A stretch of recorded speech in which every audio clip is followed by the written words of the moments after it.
Ja, willkommen zurück auf dem Kanal. Schön, dass du da eingeschaltet hast. Heute geht es um das ausführliche Review des neuen Garmin Etrex Navigationsgerät bzw. Handheld GPS Navigator, wie Garmin das so schön nennt. Ich werde euch heute mal alle Funktionen des Gerätes zeigen. Dabei werde ich das Ganze wieder in Kapitel einteilen, damit ihr, wenn euch ein Thema nicht interessiert, das Ganze hier überspringen könnt. Das Gerät ist neu erschienen und ich habe hier auch alle Updates durchgeführt. Das heißt also, das Ganze wird auf der Firmware-Version, die ich dir jetzt einblende, basieren. Es kann also sein, wenn ich dir jetzt was zeige, dass sich vielleicht mit einem Update schon was geändert hat, weil ich würde auch auf jeden Fall auf einen Bug gleich eingehen, den ich zumindest aktuell mit dem Gerät habe. Das Gerät wurde mir von Garmin freundlicherweise zur Verfügung gestellt, aber ich habe hier keinerlei Verpflichtung oder Auflagen oder Einschränkungen, die ich hier nicht nennen darf. Ich möchte es aber aus Transparenzgründen einfach erwähnen. Ja, dann kommen wir zum Gerät selber. Wir haben hinten wieder den normalen Anschluss von Garmin, den ihr schon von den alten Geräten kennt. Es gibt ja auch Adapter, um zum Beispiel das Ganze ans Fahrrad anzuschließen. Und wir sehen auch hier das Ganze wirklich schön sauber verarbeitet. Wir haben hier Bedienknöpfe, zweimal links gibt es hier welche und zweimal rechts, beziehungsweise den Einschaltknopf oben. Die erste Besonderheit bei dem Gerät ist, dass wir hier keinen verbauten Akku haben. Das heißt also, wir müssen hier eigene Batterien einsetzen. Das Ganze geht ganz einfach. Hier oben ist so ein Stift, den können wir hochmachen, dann drehen wir das Ganze einmal um. Und dann wird das hier auch schon geöffnet und wir können auch ganz gut erkennen, das Ganze ist hier mit so einem Gummi abgedichtet, damit hier jetzt auch keine Flüssigkeiten reinkommen. Ich habe jetzt hier ganz normale Aldi Süd Batterien drin, also Aldi Süd Akkus, die könnt ihr auch reinmachen. Aber hier ist natürlich dann, was die Akkulaufzeit angeht, entscheidend, was für Akkus ihr reinmacht, wie viel Milliampere-Stunden sie haben, was für Energiedichte sie haben, beziehungsweise wie die ganzen Akkus sich bei Kälte verhalten, wenn ihr draußen in der Kälte unterwegs seid. Darüber hinaus haben wir hier einen USB-C-Anschluss dabei, das sehen wir hier oben. Das ist ein reiner Datenübertragungsanschluss. Es wird auch kein Kabel mitgeliefert, das heißt also, wenn ihr jetzt was mit Datenübertragung machen wollt oder Updates über Garmin Express, dann müsst ihr das Ganze hier mit einem eigenen Kabel machen und dann könnt ihr das hier auch dann am PC verbinden. Geschlossen wird das Ganze ganz einfach, indem wir jetzt hier wieder hier reingehen, den Stift einmal oben machen. Also wir haben hier oben auch so einen Zapfen, das sehen wir jetzt hier so ein Zapfen, wie ich es beschreiben soll. Und hier das Gegenstück.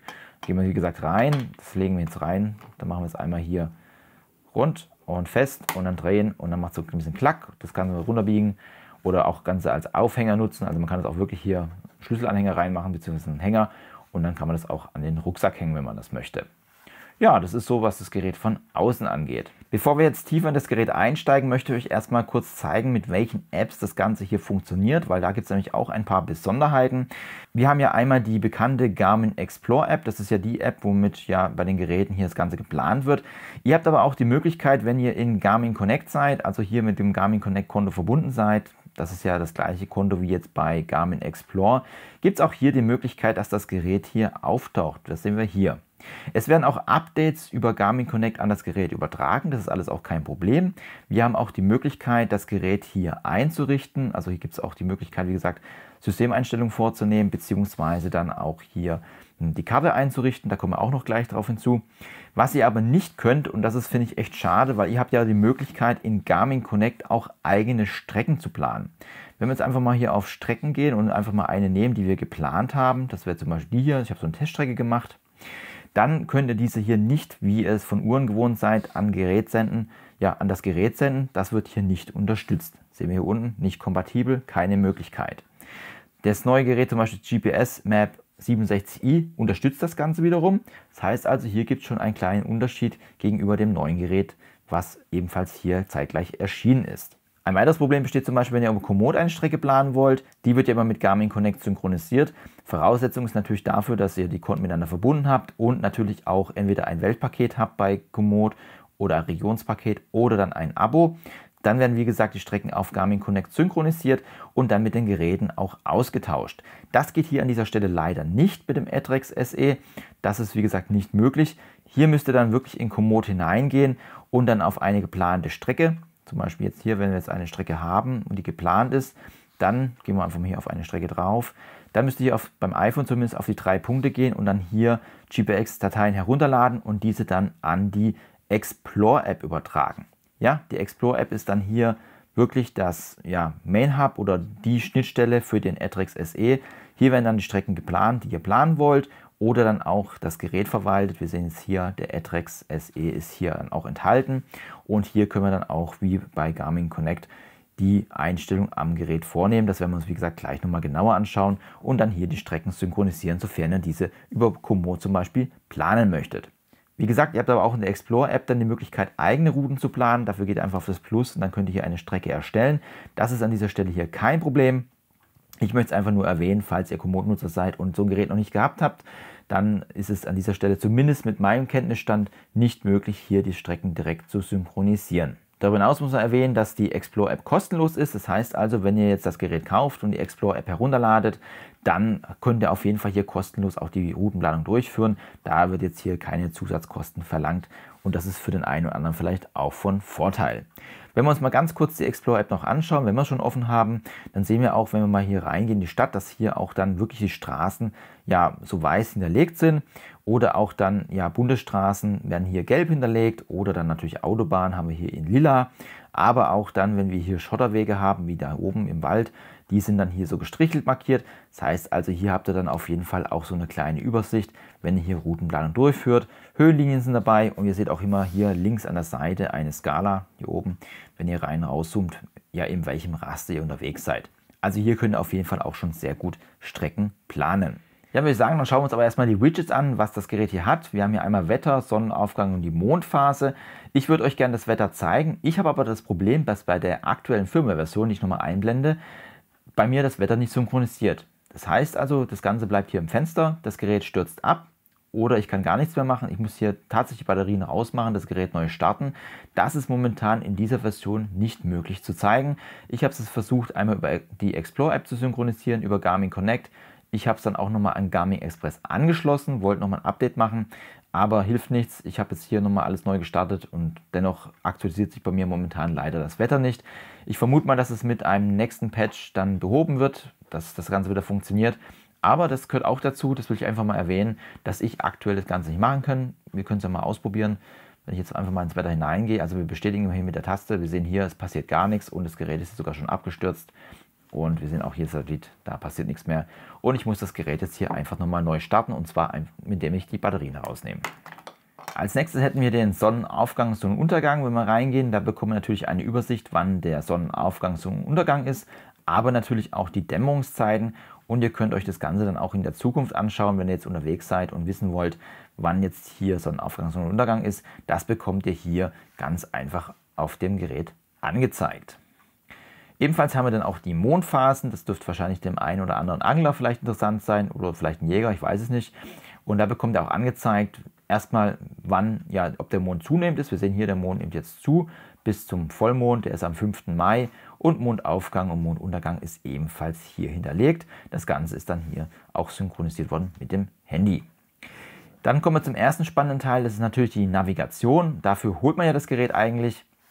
Ihr habt jetzt die Option hier oben rechts wieder auf die Bestätigung zu gehen und hier gibt es dann mehrere Möglichkeiten. Wir haben einmal die Möglichkeit, zu einem Wegpunkt zu navigieren. Es ist so, wenn ihr jetzt unterwegs seid und draußen einen Wegpunkt habt, könnt ihr hier oben lange die Taste drücken, also rechts oben. Dann setzt ihr hier einen Wegpunkt, da könnt ihr auch beschreiben, was es ist. Also ihr könnt dann einen Namen hinterlegen, aber auch ein Symbol.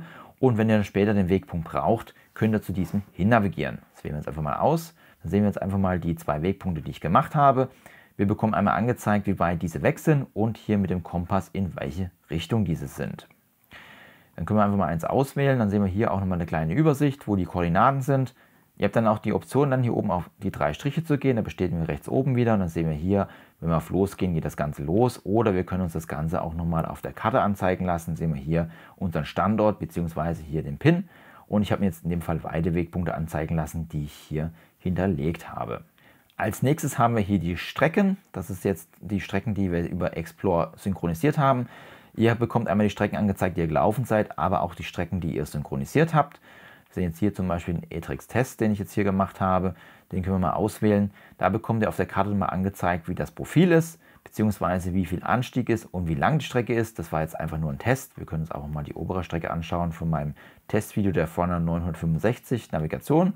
Dann sehen wir jetzt hier, Anstieg ist 152 Meter und wir bekommen nochmal die Länge angezeigt. Wenn ihr die Navigation startet, bekommt ihr die Karte dann auch angezeigt. Ihr lauft los, ihr bekommt aber jetzt keine Abbiegehinweise, wie ihr das jetzt vielleicht von Garmin-Uhren kennt.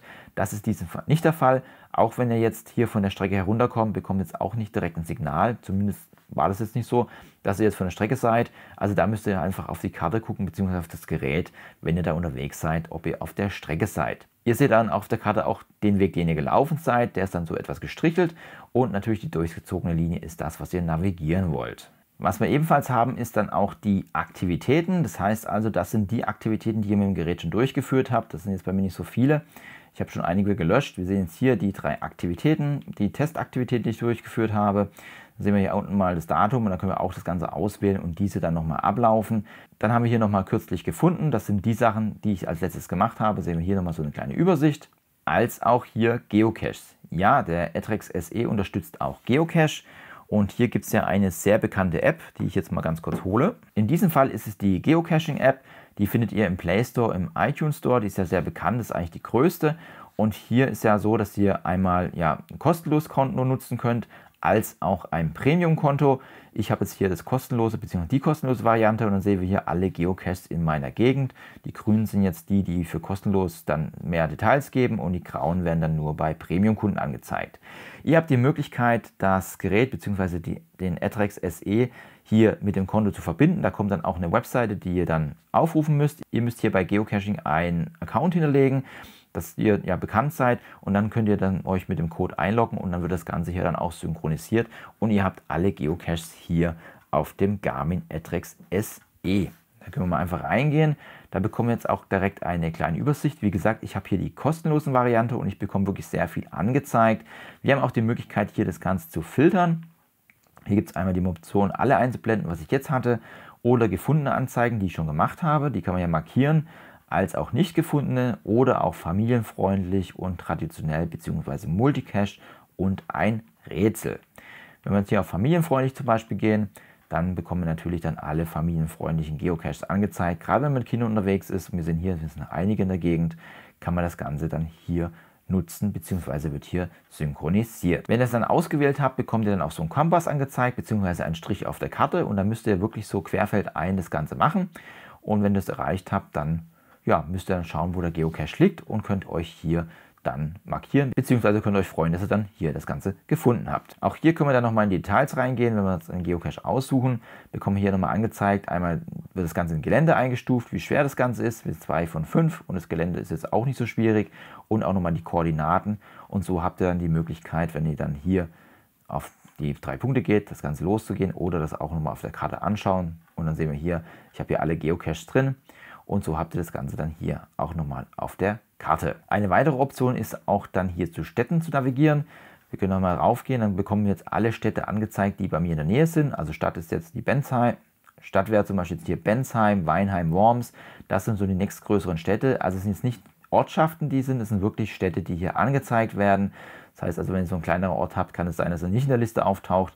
Aber die großen Städte sind ja dann interessant, weil hier dann meistens auch Bahnhöfe sind, Verpflegung etc. Daher haben wir hier die großen Städte und wir können auch hier schauen, da sind ebenfalls die Koordinaten hinterlegt, beziehungsweise dann auch wie viele Kilometer wir von der Stadt weg sind. Oder auch hier gibt es dann die Option, das Ganze dann nochmal auf der Karte anzeigen zu lassen. Dann habt ihr natürlich auch die Möglichkeit, hier nach Koordinaten zu navigieren. Ich denke mal, das ist für jeden klar, was es sein soll. Dann haben wir Peilen los, das heißt einfach, wir haben hier einen Kompass, dann können wir das Ganze direkt hier starten und können hier loslegen. Das wären so die Punkte, die wir jetzt hier unter Navigation zu finden haben. Dann haben wir noch die Möglichkeit, hier direkt ein Tracking zu starten. Das heißt also, wenn wir hier reingehen, bekommen wir dann hier die Karte angezeigt und können dann direkt loslaufen, je nachdem, was für ein Ziel wir haben. Wir haben einmal den Kompass angezeigt, als auch dann die Datenfelder oder natürlich auch eine Flächenberechnung durchführen. Das heißt also, wenn ihr das Ganze auswählt und hier eine Strecke ablauft, dann bekommt ihr oben dann die Quadratmeter angezeigt, die dann ihr abgelaufen habt, beziehungsweise das Feld, was sich daraus ergibt und habt so eine kleine Übersicht, beziehungsweise könnt dann schauen, was hier die Fläche ist, die ihr gerade berechnen möchtet. Dann haben wir hier den Punkt Sammlung. Ihr könnt ja bei der Explore-App eigene Sammlung anlegen. Das heißt also, wenn ihr jetzt zu Hause Strecken habt, könnt ihr die unter zu Hause zum Beispiel speichern. Wenn ihr im Urlaub seid, könnt ihr euch eine Sammlung machen, die Urlaub heißt. Und dann ist das Ganze hier unter Urlaub hinterlegt und ihr habt so ein bisschen das Ganze hier sortiert. Dann haben wir noch die Option, uns die Satelliten anzeigen zu lassen. Wir sehen jetzt hier aktuell suchen Satelliten, deswegen blende ich es mal einfach ein. Da bekommt ihr so eine kleine Übersicht angezeigt, wenn ihr draußen seid, welche Satelliten oder wie viele Satelliten bei euch sind und wisst dann ungefähr, wie stark die Signale dann auch hier sind. Beim Thema Satelliten unterstützt das Gerät GPS, GLONASS, Galileo und den japanischen und den chinesischen Standard. Ihr habt dann auch die Möglichkeit, hier verschiedene GPS-Stärken einzustellen. Da kommen wir gleich noch hinzu, was hier der Garmin Etrex SE alles kann. Dann habt ihr auch die Option, die Benachrichtigungen anzeigen zu lassen. Das heißt also, wenn das Handy in der Nähe ist und das Ganze verbunden ist, dann bekommt ihr, wenn ihr zum Beispiel ein WhatsApp bekommt oder auch eine E-Mail, hier oben eine kleine Benachrichtigung angezeigt bzw. eine kleine Auswahl des Textes. Dann haben wir natürlich noch eine Stoppuhr dabei bzw. können dann hier in die Einstellung gehen. Und da gehen wir jetzt auch mal direkt rein, weil hier gibt es dann auch viele Möglichkeiten, die Sachen einzustellen. Ihr habt dann bei der Aufzeichnung die Möglichkeit, hier diverse Einstellungen durchzuführen. Da gehen wir einfach mal rein. Da haben wir einmal die Methode, die Messmethode, und hier gibt es zwei Optionen. Jetzt ist natürlich die Frage, was ist das? Intelligent und jede Sekunde. Ganz einfach, es wird einfach gesagt, wie oft soll das GPS-Signal aufgezeichnet werden. Wenn ich jede Sekunde auswähle, dann wird, wenn ich nicht im Expeditionsmodus bin, was das Gerät auch unterstützt, dann wird jede Sekunde ein GPS-Signal aufgezeichnet. Wenn ich intelligent auswähle, dann entscheidet Garmin, wann es schwierig wird und er dann sagt, okay, hier brauche ich jede Sekunde Daten oder okay, da kann ich jetzt zum Beispiel, ich sag mal, alle 30 Sekunden Daten nehmen. Das entscheidet hier Garmin an der Stelle selber. Nachteil bei intelligent ist, das GPS-Bild wird etwas schlechter. Vorteil bei jeder Sekunde ist, das GPS-Bild ist immer gut, auch wenn ihr dann hier gerade mal im Wald unterwegs seid, in den Bergen, habt ihr auf jeden Fall ein besseres GPS-Bild. Dann habt ihr die Option, den Aktivitätstyp zu hinterlegen. Wir haben jetzt hier zum Beispiel Wandern. Ihr könnt aber auch sagen, das Ganze soll als Gehen gehen, als Tracker, Jagd oder Fischen. Radfahren ist möglich, Bergsteigen, Bootfahren, Langlaufen, Abfahrtski. Und wir sehen hier gibt es auch einige Aktivitäten, die hier unterstützt werden. Das ist insoweit interessant, weil wenn ihr eine Aktivität durchgeführt habt, wird das Ganze auch mit Garmin Connect synchronisiert und da taucht dann die Aktivität entsprechend dieser Auswahl auf. Dann könnt ihr noch auswählen zwischen Auto starten, das heißt also, wenn ihr das Gerät einschaltet, dann startet die Aktivität. Ich habe es momentan pausiert, das sieht man oben an diesem Pausensymbol. Mich hat es ein bisschen immer gestört, dass ich, wenn das Gerät angemacht habe, direkt immer die Aktivität gestartet hat. Das wollte ich nicht, deswegen habe ich es hier ausgeschaltet. Also defaultmäßig ist es eingeschaltet. Falls ihr es nicht wollt, könnt ihr es hier ausschalten. Das gleiche mit Autopause, die habe ich jetzt abgeschaltet, die wollte ich jetzt nicht haben. Das heißt also, wenn ihr stehen bleibt, dann geht dieses Gerät hier in Pause. Und dann gibt es noch die Möglichkeit, das Ganze automatisch zu speichern. Und hier könnt ihr dann auch nochmal sagen, ob das Trip Recording, wir sehen auch, hier ist nicht alles übersetzt, ne? Wenn wir hier reingehen, dass es immer aufgezeichnet wird oder nur während der Aktivität. Wir sehen hier, nicht alles ist dann, wie gesagt, übersetzt. Dann gibt es das nächste hier bei der Karte, das ist auch nochmal interessant, da gehen wir auch mal rein. Einmal können wir hier die Ausrichtung einstellen, dann können wir auch den Autozoom ein- und ausschalten, beziehungsweise Wegpunkte einblenden. Und jetzt kommen eigentlich so ein paar interessante Punkte, wie zum Beispiel Geocache. Also wenn ihr zum Beispiel Geocache alle angezeigt haben wollt, dann müsst ihr es hier aktivieren, dann wird es aber sehr unübersichtlich. Das Ganze könnt ihr auch deaktivieren, beziehungsweise ihr könnt euch auch die Städte einblenden lassen, die sind dann immer auf der Karte da. Auch wenn ihr jetzt Touren macht, das wird dann immer als Punkt eingeblendet, wo die Städte sind. Ihr könnt euch die Kurse einblenden lassen, die ihr schon gemacht habt. Das wird auch sehr unübersichtlich, wenn es viele sind, als auch die Aktivitäten, beziehungsweise dann hier auch die Gitterlinien. Dann habt ihr so ein kleines Raster, das euch anzeigt, ja, in welchem Raster ihr unterwegs seid. Das ist ein bisschen für die Orientierung etwas besser. Dann könnt ihr die Aufzeichnung einblenden, beziehungsweise dann die Anzeige können wir hier auch einstellen. Da habt ihr zum Beispiel Möglichkeiten, hier auch die Datenfelder einzustellen, wie ihr das Ganze hier möchtet. Unter dem Punkt Telefon bzw. Bluetooth habt ihr auch die Option, die Benachrichtigung auszuschalten bzw. die Verbindung komplett aufzuheben, wenn ihr jetzt Batterie sparen wollt oder euch die Benachrichtigungen stören. Das ist hier auf jeden Fall auch möglich, wenn ihr dann sagt, okay, ich will einfach nur synchronisieren, wenn ich die Strecke gemacht habe, dann könnt ihr es einfach hier aktivieren und die Benachrichtigung generell ausschalten und so könnt ihr in Ruhe wandern gehen, ohne dass euch jetzt irgendwie das Telefon nervt. Dann gehen wir auch schon auf die Systemeinstellungen, da können wir da reingehen. Sehen wir hier, wir haben hier einmal den Expeditionsmodus, den wir nutzen können. Da können wir auch mal einstellen, wann und wie das Ganze funktioniert, dass es hier zum Beispiel manuell sein soll oder automatisch, beziehungsweise ihr könnt dann auch das Intervall einstellen. Wir haben jetzt aktuell alle 10 Minuten und wir können das Ganze dann hier bis etwa 60 Minuten strecken. Das heißt also, wenn ihr jetzt große Touren macht, wo ihr jetzt lang wandern geht und vielleicht auch viel Akkulaufzeit braucht, dann empfiehlt sich auf jeden Fall der Expeditionsmodus auf 60 Minuten zu stellen, je nachdem wie genau das haben möchtet. An dieser Stelle auf jeden Fall die Option, das einzustellen. Dann haben wir auch die Option, die Satelliten einzustellen, und zwar nämlich, welches System wir nutzen wollen. Wir haben jetzt hier das Multi-GNS eingestellt. Das ist das System, wo dann alle Satelliten genutzt werden, um hier den optimalen Punkt zu finden. Nachteil ist hier, dass das Ganze natürlich Rechenleistung braucht und dementsprechend hier auf die Akkulaufzeit geht. Ihr habt aber auch die Möglichkeit zu sagen, ich möchte nur GPS nutzen, also dann wird nur GPS genutzt, oder dann Demo-Modus, dann habt ihr gar kein GPS. Also hier habt ihr die Auswahl zwischen, im Regelfall GPS und Multi-GNS, je nachdem, wie ihr das Ganze nutzen möchtet. Und Garmin bringt ja mittlerweile wirklich sehr gute GPS-Werte, auch beim Multi-GNS schon. Also es gibt ja noch Multiband, das ist noch einen Tick besser. Aber auch hier bekommt er wirklich schon sehr, sehr gute GPS-Werte angezeigt. Da kann man wirklich nicht klagen. Da hat Garmin wirklich mit der neuen Gerätegeneration einen guten Vorsprung gemacht.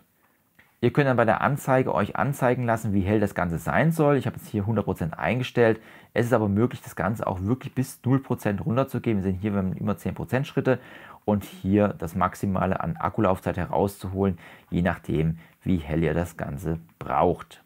Darüber hinaus könnt ihr auch sagen, wie lang soll die Beleuchtung sein. Wir haben jetzt hier Zeitlimit 1 Minute. Ihr habt auch die Möglichkeit, das Ganze immer einzustellen oder auf 15 Sekunden herunterzugehen. Das ist so das Minimum, was ihr hier mit der Displaydauer bzw. Beleuchtungsdauer einstellen könnt. Und ihr habt hier die Option dann bei der Batterielaufzeit bzw. bei der Batterie anzugeben, welche Batterie ihr nutzt. Das ist halt gerade interessant für oben für die Berechnung. Und wir sehen hier die verschiedenen Versionen, die es hier gibt. Also von Alkalin bis Lithium ist alles dabei. Und je nachdem, was ihr habt, müsst ihr es hier auswählen bzw. könnt ihr auswählen. Und dann habt ihr hier auch die optimale Berechnung der Batterielaufzeit. Um noch mal ganz kurz auf die Batterielaufzeit einzugehen, ich hatte ja vorhin anfangs erwähnt, das hängt ja auch so ein bisschen vom Akku ab. Wir sehen ja hier, Garmin gibt es mit 168 Stunden im Standardmodus an, beziehungsweise 1800 Stunden Expeditionsmodus. Wie gesagt, das Ganze ist hier abhängig auch von der Batterie, die ihr reinnimmt. Wie gesagt, das Ganze ist auch nicht im Lieferumfang enthalten. Ihr müsst einfach mal schauen, dass ihr dann hier ja, die Batterie nehmt, die für euch optimal ist. Dann haben wir hier noch die Einheiten, die wir verwalten können. Also wenn ihr zum Beispiel jetzt im Ausland unterwegs seid und andere Einheiten nutzen möchtet, das ist hier auf jeden Fall möglich. Als auch natürlich dann die Zeit. Je nachdem, wo ihr unterwegs seid, könnt ihr das Zeitformat ändern oder auch die Zeitzone. Die wird hier automatisch ausgewählt. Wir können aber auch sagen, ich bin jetzt hier woanders unterwegs und können dann hier eine Zeitzone auswählen, die dann hinterlegt wird. Darüber hinaus haben wir dann noch den Kompass. Das ist, glaube ich, denke mal bekannt. Auch hier können wir nochmal Sachen einstellen, was jetzt hier für den Kompass relevant ist. Zum Beispiel auch die Kalibrierung durchzuführen, da das Ganze auch elektronisch ist. Als auch dann die Positionsformat, Streckenübergabe. Und dann haben wir hier noch die Möglichkeit, USB-Modus einzustellen. Das steht standardmäßig auf MTB. Das ist jetzt hier für die Übertragung. Das heißt also, wenn jetzt hier das Ganze auf Garmin steht und ihr könnt am PC nicht drauf zugreifen, dann solltet ihr mal auf MTP umstellen. Dann soll das Ganze hier funktionieren. Um nochmal ganz kurz die Einstellung über die Explore-App anzuschauen. Wir sehen ja hier, auch hier haben wir die Möglichkeit, Software-Updates durchzuführen. Da können wir das Ganze dann hier, wie gesagt, machen. Wir kommen im Wandermann und das heißt hier, die Software ist auf dem neuesten Stand. Das wollte ich euch nochmal zeigen, dass ich hier mit dem Bug, dass das hier aktuell wirklich der neueste Stand ist. Und wie schon angesprochen, die Geräteeinstellung ist auch über das Handy möglich. Da gehen wir mal drauf. Und da sehen wir hier, wir haben einmal die Aufzeichnung, das ist das, was wir vorhin alle schon gesehen haben. Auch hier können wir die Methode nochmal einstellen oder auch direkt den Aktivitätstyp ändern. Das ist hier auf jeden Fall auf einen Blick möglich und etwas leichter als jetzt hier auf dem Gerät einzustellen. Als auch hier beim Geocache ist ebenfalls die Möglichkeit, ja, das Gerät aufzuheben bzw. die Verbindung. Und auch da sehen wir hier exakt dieselben Einstellungen, die wir jetzt auch schon auf dem Gerät gesehen haben. Das Interessante ist eigentlich hier bei System, weil wir hier nämlich nochmal in die Tiefe gehen können. Wir haben hier zum Beispiel den Expeditionsmodus nochmal, wo wir einstellen können, aber auch natürlich den Satelliten. Und wir sehen hier, das ist wirklich sehr, sehr gut übersichtlich gemacht. Ich finde es ein bisschen besser gelöst, als die Einstellung hier auf dem Gerät zu machen, weil man einfach hier direkt schnell drauf zugreifen kann und das Ganze dann hier auswählen kann, wie man das möchte. Ja, das Ganze sollte jetzt ein kleiner Überblick sein des Garmin Etrex SE. Ich wollte euch einfach mal zeigen, was das Gerät alles kann. Es ist jetzt ja ein klassisches Wandergerät, mehr ist an dieser Stelle auch wirklich nicht, oder ja, auch als Fahrradgerät kann man das Ganze natürlich auch nutzen. Es ist auf alle Fälle ein guter Einstieg für die Wanderung. Wenn man natürlich karten möchte, dann muss man hier ein bisschen mehr in die Tasche greifen. Aber ich denke, für den einen oder anderen dürfte das Gerät hier wirklich sehr interessant sein. Wenn dich noch mehr zum Thema Garmin interessiert, ich habe auch noch viele andere Sachen rund um Garmin, zum Beispiel hier die Garmin 965, die ich aktuell vorstelle, dann kannst du mal auf die Playlist rund um Garmin gehen, beziehungsweise neu auf dem Kanal bist. Ich habe auch vieles zu Navigation, zu anderen Geräten, dann kannst du auch da mal reinschauen. Ich verlinke dir mal die Best-of-Playlist meines Kanals. Wenn das Ganze gefallen hat, lass auch gerne einen Daumen hoch da. Ich würde mich natürlich freuen, dich hier auf dem Kanal wieder begrüßen zu dürfen. Ansonsten bedanke ich mich für deine Zeit. Tschüss, bis zum nächsten Mal.